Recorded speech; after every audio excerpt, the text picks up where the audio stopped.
This is chapter 2, number 37. This is the one with the Sears Tower. The penny being dropped off the Sears Tower. So I'm going to have a building. And here's the penny, not drawn to scale, and it will fall down. There you go. And the Sears Tower is pretty high, 427 meters, given in the problem. And again, chapter 2, number 37. I want to let you know that the answer we're going to get here neglects air resistance. Dropping something off the Sears Tower, that would not be a good approximation for the real world, but it's just a practice problem. And we're trying to find the V final that the penny hits at if there was no air resistance. So pretend the Sears Tower was surrounded by some very low pressure, you took all the air out kind of situation, and then this is what would happen. But in the real world, there is air resistance, and it is significant for something falling that far, even for a penny. We'll see in Mythbusters on that later. But let's go ahead and neglect air resistance and list our 5 variables and figure this out.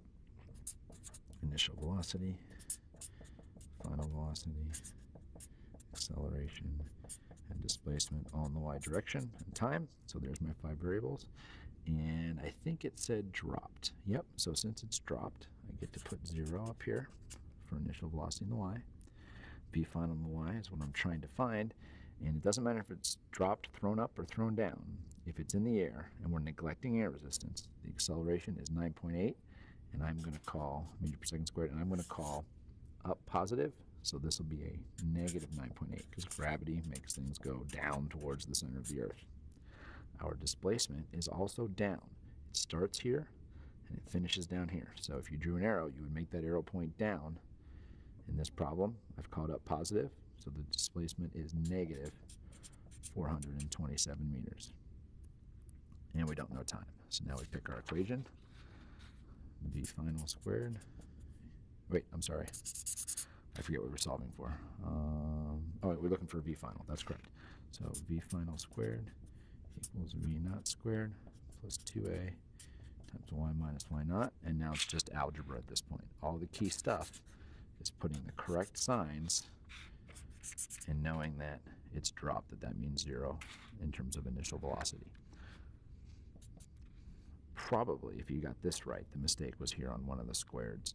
So was not taking the square root to get just V final in the y and not V final squared. So this will be 2 times negative 9.8, which is negative 19.6, times a negative 427. And that's good, because if we're going to take the square root of both sides of this equation, we can't have imaginary numbers in here. So let's see what we get. So on my calculator, I'll try to show this. 2 times 9.8 times 427, and then I'm going to hit enter, and then take that to the 0.5 power. Same thing as taking the square root. I'm getting 91.5 meters per second.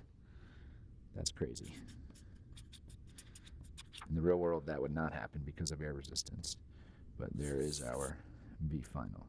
Let's double check against the key. Again, this is problem 37. Let's take a quick look here. 37, and they got 91.5 as well. So same result.